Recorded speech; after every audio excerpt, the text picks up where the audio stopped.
আসসালামু আলাইকুম। সবাই কেমন আছেন? আশা করি ভালো আছেন। আজকে আমি আপনাদেরকে যে গল্পটা শোনাবো সেটা কোনো সিনেমা বা নাটকের কোনো গল্প না। এটা আমার জীবনে ঘটে যাওয়ার একটি ঘটনা আপনাদের সাথে শেয়ার করতে চাই। আমার ফ্যামিলির লোকজন যারা আছে তারা খুব গরিব মানুষ। আমার বাবা মা অনেক গরিব। আমার বাবা রিক্সা চালায়। আমার মা বাড়িতে আমার ছোট ছোট ভাই বোনদেরকে সামাল দেয়। তো বাড়িতে অভাব দেখে আমি একটা গার্মেন্টসে চাকরি করতে চাই। এখন গার্মেন্টসের কাজ করার জন্য আমি আমাদের গ্রামে একটা পরিচিত একটা আপু আছে, তারা শহরে বাসা ভাড়া করে থাকে। তাদের বাসা আইসা আপাতত উঠছি। এখন সে বলতেছে, এই গার্মেন্টসে যে চাকরি করবি, তোর বয়স তো 14 বছর হবে, বা এত ছোট মানুষ তো সহজে নিতে চাইবো না। তখন আমি বললাম, দেখেন আপা, আমি চেষ্টা করব যাওয়ার জন্য, দেখি নেয় কি না, যাই তো দেখি, অন্তত আমার তো একটা কাজ করণ লাগবো। আর আমি এমনি টেইলারের কাজটা জানি। আমাদের পাশের এই এক আন্টি এই ধরনের কাজ করতো, সেলাইয়ের কাজ, তার কাছ থেকে আমি শিখছি। হয়তো কাজ জানি যেহেতু অপরটার আমি, আমার একটা সুযোগ দিতেও পারে তারা। কয় ঠিক আছে, তারপরে তো তার একটা বয়সের মাইপা নেয়। তোর তো এমনি বয়স কম, তার উপরে যে বয়স আছে এই বয়সের মতন তোর দেখা যায় না। তোরে দেখলে মনে করবো যে আরো অল্প বয়স তোর। ঠিক আছে, তারপরে তুই যা দেখ। পরে আমি ওখানে গেছি, দারুণ তো আমার ঢুকতে দিতে চায় না। কয় না না না, তুমি কই যেতেছো, এত ছোট মানুষ, চেহারা দিকে দারুণ না, ঢুকতে দেয় না। তখন দারুণ অনেক রিকোয়েস্ট করলাম, ভাই আমার একটু ঢুকতে দেন, অন্তত কাজটা না হলে তো আমি বের হয়ে চলে যাব। কিন্তু অনেক আশা নিয়ে আমি কাজ করতে এসেছি। আর আমি একজন অপারেটর, আমি কাজ শিখাইছি, আমার একবার সুযোগ দেন। অনেক রিকোয়েস্ট করার পরে, যে কাজটা ভীষণ দরকার ছিল, দারুণের হাতে পায়ে ধরাতে আমার ঢুকতে দিছে। কিন্তু ঢুকতে দেওয়ার পরে ওখানে যখন গার্মেন্টসে একটা ম্যাডাম, সে আর কি আমাকে দেখতেছে, যে কয় না, এটা তো একেবারে পিচ্চি মেয়ে, এটা দিয়ে এত চলবো না। আর এত ছোট মেয়ে, আমাদের গার্মেন্টসের যে কাজের যে চাপ, এত অল্প বয়সী এত ছোট মেয়েদের তো কাজ নেওয়া যাবে না, আর একটু বয়স হতে হইব।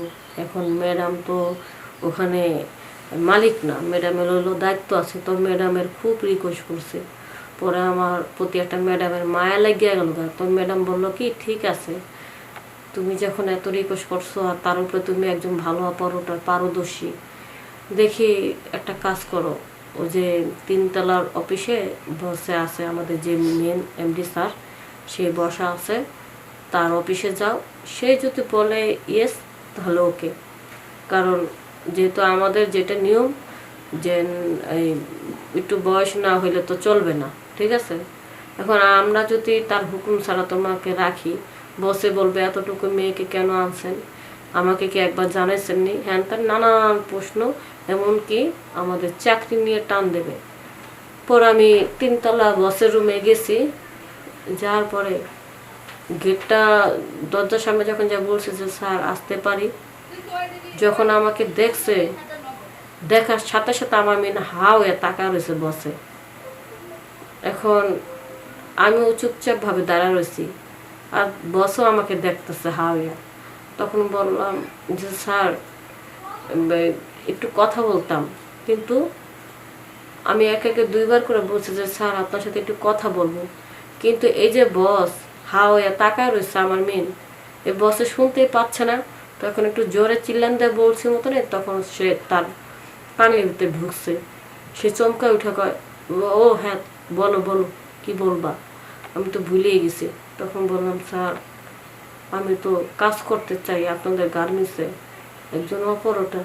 হ্যাঁ ভালো কথা, কাজ করবো, অবশ্যই করবা, ঢুকে পড়ো, এখনই ঢুকে পড়ো, সমস্যা কি।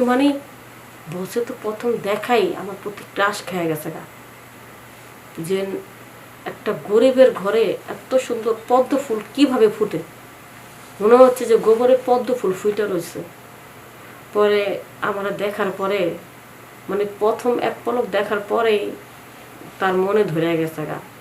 বাস, বসে আমার সুযোগ দিল। কিন্তু বস কিন্তু সবসময় 3 তলায় থাকে। মাঝে মধ্যে বসে কি করে আমার কাছে আসে, কয় ঠিক মতন কাজ করতেছো তো, বেশি কষ্ট হলে বেশি চাপের দরকার নেই, তুমি যতটুকু পারো ততটুকুই করো। পরে আবার সবাইকে বলে, ম্যানেজার যারা আছে, যারা দায়িত্বে আছে সবারই বলে, এই সবার সাথে যদি বেদবি খারাপ করো সমস্যা নেই, কিন্তু এই মেয়ের সাথে বেদবি খারাপ করবা না, কারণ ও ছোট মানুষ, ওই যদি একটু কাজ কম পারে তাহলে সমস্যা নেই। পরে বলতেছে, স্যার ওই ছোট হলে কি হবে, ওই কিন্তু অনেক সুন্দর কাজ করতে পারে এবং সবচেয়ে বেশি বেশি করে সেলাই করে, বড়দের চাইতেও বেশি করে। সত্যি না কি? কয় হ্যাঁ। পরে আমি বললাম, স্যার আমি ছোটোবেলা থেকেই সেলাইয়ের কাজটা শিখছি, এই জন্য আমি সেলাইয়ের ব্যাপারে খুব চালু আর কি। ভালো কথা, গুড গুড, ভালো। পরে বসে গিয়ে, ঠিক আছে ওর বেতনটা কিন্তু একটু ভালো করে বাড়িয়ে দেবো, তুমি আমার একটু অফিসে এসো।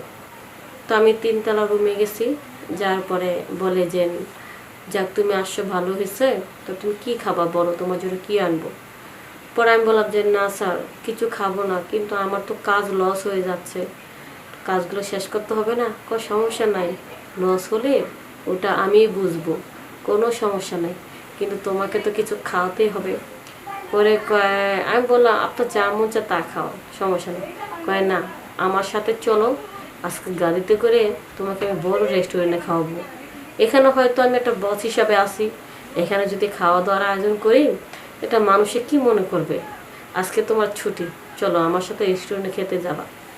তো আমি বসের সাথে রেস্টুরেন্টে খাওয়া দাওয়া করি, আমার খুব ভালো লাগে বসের আচরণ ব্যবহার। যে মানুষের মুখ থেকে কত শুনেছি যে বসেরা নাকি খুব হয়, খুব চালু হয়, তারা নাকি খুব বকাঝকা করে গার্মেন্টসের লোকজন, কিন্তু আসলে এমনটা আমার সাথে ঘটে নেই। কারণ প্রথম দেখাতেই বস আমাকে খুব পছন্দ করে ফেলেছে, আর পছন্দ করবে না, গোবরে যদি পদ্ম ফুল দেখে তাহলে তো অবশ্যই পছন্দ করবে, বাস। পরে বসে কি করলো, কদিন পরে পিকনিকের আয়োজন করলো। পিকনিকের দিন তো আমি সেই সুন্দর করে শাড়ি পরে এসি, একটা শাড়ি পরে এসি, আর এমনি সাজগোজ করে এসি, অনেক সুন্দর করে শাড়ি পরছি। তো আমরা গভীর জঙ্গলে একটা মানে পিকনিকে গেছি গাজীপুরের ভিতরে। তো ওখানে খুব জঙ্গল, যে সাইডগুলো রিসেন্টের সামনে তো অনেক জঙ্গল, ওই জঙ্গলে এখানে আমরা একটু ঘোরাফেরা করতেছি। তো সবাই সবারভাবে ঘোরাফেরা করতেছে, আর ওই বস তো আমার পিছু ছাড়ছে না, অল টাইম আমার সাথে সাথে আছে। পরে বসে কি করলো, যখন গভীর জঙ্গল দেখলো আশেপাশে কাউকে দেখতেছে না, তখন তার মন মানসিকতা নষ্ট হয়ে গেল। আমাকে বলতেছে, দেখো শারমিন, আসলে এমনিতে তোমাকে যাই দেখি না কেন, আজকে যেহেতু শাড়ি পরে আইসো, আজকে না আমার খুব মন চাইছে, আর তোমার খুব ভালো লাগে, একটু আদর করার সুযোগ দিবা। তখন আমি বললাম, বস আপনার জন্য কি না আছে, আপনি আমার জন্য এত কিছু করতেছেন, আর আমি তো আর আপনাকে না বলতে পারি না, আপনার যা ইচ্ছে তাই করুন। বাস, বসে তো শুনলে খুশি, সে মন ভরে আমার আদর করছে, কিন্তু আমার খুব কষ্ট হয়েছে, কারণ বয়সটা অল্প, তো কখনো এই কাজ করি নেই, প্রথম গার্মেন্টসের মালিকের সাথে আমি এই কাজটা করতেছি। কারণ তার শরীরটা তো একেবারে পালঙের মতন, তার কাছে তো আমি মাত্র একটা মশা, হাতের পায়ের নিচে যদি একটা মশা পড়ে, মশা কি আর বাইচা থাকতে পারে আপনি বলেন। যাই হোক, আমার একটু কষ্ট হয়েছে, তবে সেই মজা লাগছে। বসে যে এত সুন্দর করে জঙ্গলের ভিতরে মজা দিতে পারে আমার জানা ছিল না। কিন্তু তার উপরে তো পড়ছে শাড়ি, শাড়ি পরাতে না বসের খুব সুবিধা হয়েছে, কোনো কষ্ট হয়নি। কারণ হুট করে যদি কেউ আইসেও পড়তো, বুঝতে পারতাম যে কোনো মানুষ আসতেছে, তাহলে হুট করে দাঁড়ায় পড়তাম, কেউ বুঝতেই পারতাম না আমরা কখন কি করেছি। তো এইভাবে আমি বসের মন মতন করে আদর দিছি, বসে অনেক খুশি, আমি অনেক খুশি। আমার 25,000 বেতনের থেকে আমার 50,000 বেতন হয়ে গেল গা। বসে আমার এত টাকা বেতন বাড়ায় দিছে, মনে হচ্ছে যে মানে বসে আমার সাথে সবসময় স্বামী স্ত্রীর মতন ব্যবহার করতো। সেই কখনো আমাকে বুঝতেই দিত না যে আমি গার্মেন্টসের একজন কর্মচারী। যখন আমি সুযোগ সুবিধাটা পাইলাম যে বস আমার কথা শোনে, তখন আমি বসের বললাম যে, বস আপনাদের গার্মেন্টসে কিছু কিছু মানুষ আছে, কিছু কিছু অভাবী মানুষ আছে, অনেক সময় হয়তো 5 মিনিট 2-4 মিনিট দেরি হয়, এই 2-4 মিনিটের দেরির কারণে অনেক সময় 3 দিন দেরি করলে একদিন অ্যাবসেন্ট কাইটা নেয়, এটা খুব খারাপ গরিবের জন্য, এটা বাদ দিতে হবে। তারপরে অনেক সময় অনেক মানুষ অসুস্থ থাকে, কিন্তু প্যাডের অভাবে তারা কাজ করতে চায়, কিন্তু তাদেরকে অসুস্থ কারণে ঠিকমতো প্রোডাকশন না দিতে পারলে আপনাদের কর্মীরা অনেক বকাঝোকা করে। এই ধরনের বকাঝোকা করা থেকে বাদ দিতে হবে। তখন বস আমার সব কথা শোনে, কিন্তু যখন সুযোগ সুবিধা গার্মেন্টসের কর্মীদেরকে দেয়, আর কর্মীদের যখন ভালোবাসা দোয়া আসে গার্মেন্টসের মালিকের উপরে, তখন ওই গার্মেন্টসের মালিক তখন আর পিছায়া থাকে না, তখন সামনের দিকে তার ব্যবসা আগাতে থাকে।